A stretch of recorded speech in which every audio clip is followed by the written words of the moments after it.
তা মনা, সোনা, পড়াশোনা কেমন চলছে দুজনা? হ্যাঁ আন্টি, ভালোই চলছে। সোনা, আন্টির সাথে কথা বলবে না? ওর কথা আর বলো না আন্টি, ও তো ঝগড়া করা ছাড়া মুখই খোলে না। না সোনা, দিদির সাথে ঝগড়া করবে না, ঝগড়া করতে নেই।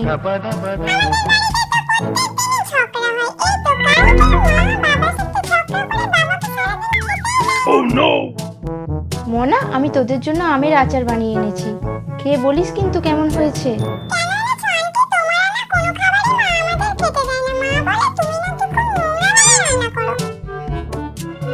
আরে মনা, তোর মায়ের জন্য আগের বার যে শাড়িটা এনেছিলাম তোর মা পরেছিল?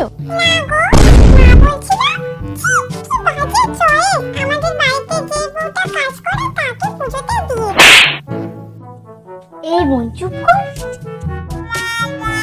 সাবস্ক্রাইব করো নেক্সট ভিডিওর জন্য।